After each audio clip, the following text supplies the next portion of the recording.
The Committee on Education and the Workforce will come to order. I note that a quorum is present. Without objection, the chair is authorized to call a recess at any time. Since October 7th, this committee and the nation have watched in horror as so many of our college campuses, particularly the most expensive so-called elite campuses, have erupted into hotbeds of anti-Semitism and hate.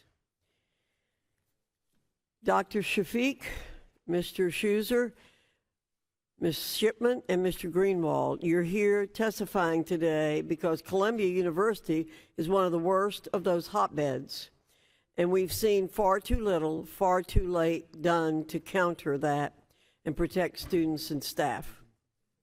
Columbia stands guilty of gross negligence at best, and at worst has become a platform for those supporting terrorism and violence against the Jewish people.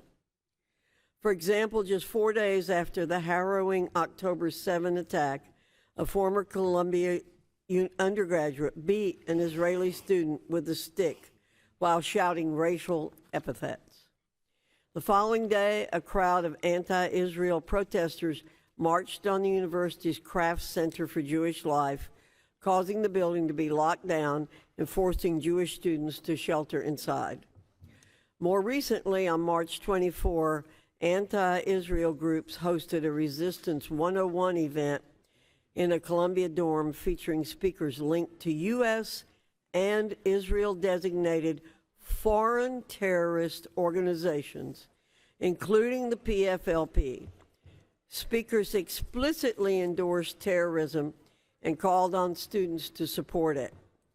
This unauthorized event was nevertheless promoted by Columbia faculty and staff. That a taxpayer-funded institution become a forum for the promotion of terrorism raises serious questions. Moreover, Columbia administrators have repeatedly failed in their duty to protect Jewish students from this hateful, retrograde form of discrimination. Don't take my word for it. In February, Columbia undergraduate Eden Yadigar told the committee, "It is impossible to exist as a Jewish student at Columbia without running face first into anti-Semitism every single day.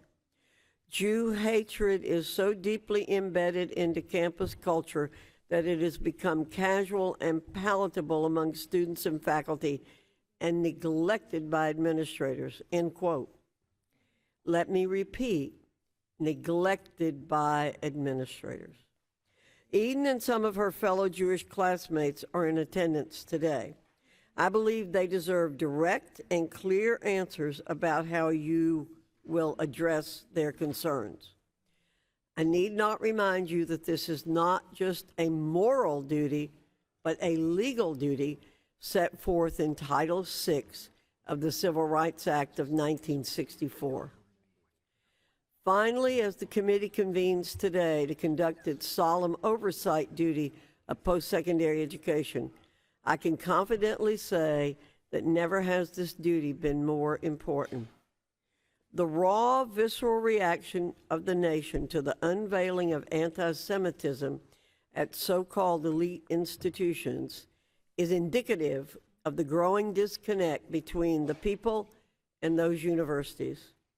This is evidenced by a general loss of public trust and faith in post-secondary education. We're headed down a dark path if we cannot agree on basic shared moral values, such as the implication of calls for genocide. Bright lines must be drawn before the reputational damage to American universities is endemic and intractable. With today's hearing, I hope to draw those bright lines. This is an opportunity for each of you to address the public directly and explain your stance on one of the great moral issues of our time. Anti-Semitism must have no safe harbor in American universities. With that, I yield to the ranking member for an opening.